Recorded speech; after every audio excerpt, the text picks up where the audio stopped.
Shalom and welcome to another episode in our series called Faith Journeys with God in the Land. Today I'm actually at Chorazin, a city that was condemned by Jesus as mentioned in Matthew chapter 11. Now if you were to excavate what you see behind me, it would be part of the city of Chorazin. This was one of the three cities that were condemned by Jesus. It's mentioned in Matthew 11. Woe to you, Chorazin. Woe to you, Bethsaida. Woe to you, Capernaum. Now, Jesus spent a lot of time in this northwest corner of the lake, as well as on the western corner. Plains of Gennesaret, Arbel, Magdala. But when we take a look at this particular synagogue there behind me, most of the ruins, incidentally, date to the 3rd century.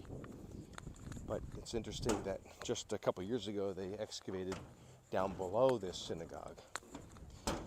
So we're going to go into the synagogue and just to make a short loop around it, as we understand that even though this postdates the time of Jesus, Jesus must have been here. He knew of their unbelief and condemns the city.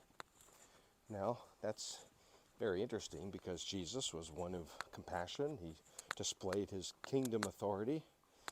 There you see the facade and the pillars of this synagogue.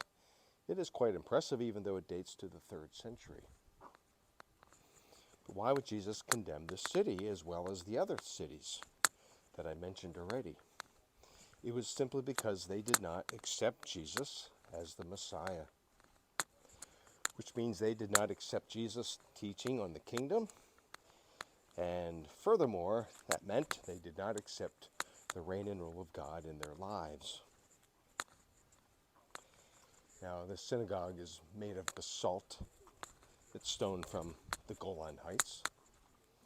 And when we take a look at this synagogue from the entrance, you can see how impressive it really was. This synagogue used to have displayed, and I don't see it now, a replica of the Moses seat. Now the Moses seat, the real one, is displayed in the Izmir Museum. It's mentioned actually in Matthew 23, the most important seat in the synagogue.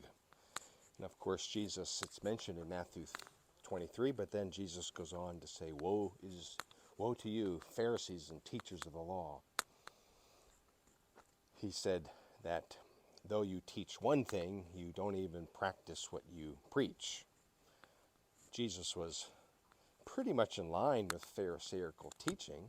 In fact, that may surprise you. They pretty much agreed, Jesus' theology and certainly theology of the Pharisees. But what was really disappointing to Jesus was that he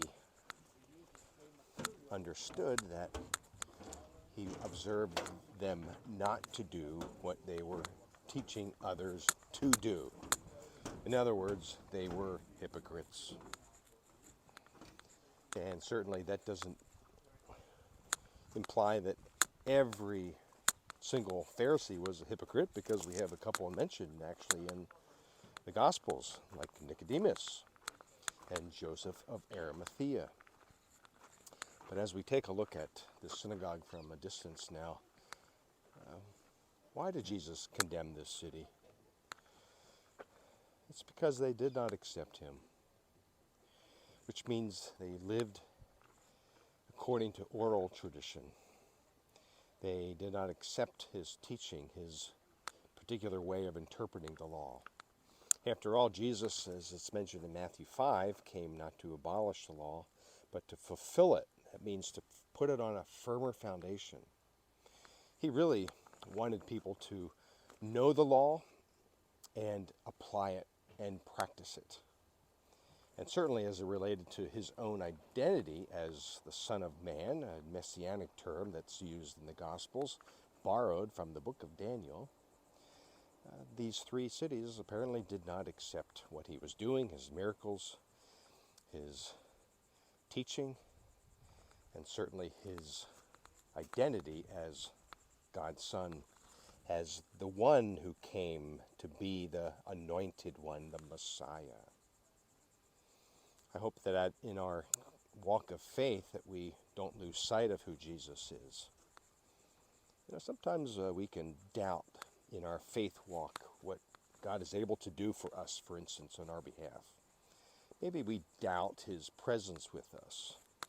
Maybe we even doubt some of the historical parts of the Bible. That's a growing trend today in even biblical scholarship. But when we take a look at this synagogue, and certainly what it represented back then, it was a place to read the scriptures, the Torah, the Ketuvim, the writings, the Nevi'im, the prophets, all of it pointed to Jesus. And now here comes Jesus on the scene, born in Bethlehem, raised in Nazareth, just a few miles south in the lower Galilee. And yet this city, located on the northwest corner of the lake, high above Capernaum, they did not see Jesus as fulfilling the Hebrew scriptures. So I hope that we, in our faith walk, appreciate the whole redemptive cord that we see that culminates into what we find in Jesus. He is God's Son. He came as the Messiah, and he came to bring us hope and peace and everlasting life. And we do follow him. We learn of him. We obey him. And we apply the teachings of his word to our lives. Unlike the Pharisees, woe to you, Pharisees, you teachers of the law, who did not do that. How important it is to recognize Jesus, to accept him as our Savior, our Messiah, and now to live for him in our walk of faith. So, this is the lesson that we can learn from Chorazin here on the northwest corner of the Sea of Galilee. Be encouraged, and until next time, shalom.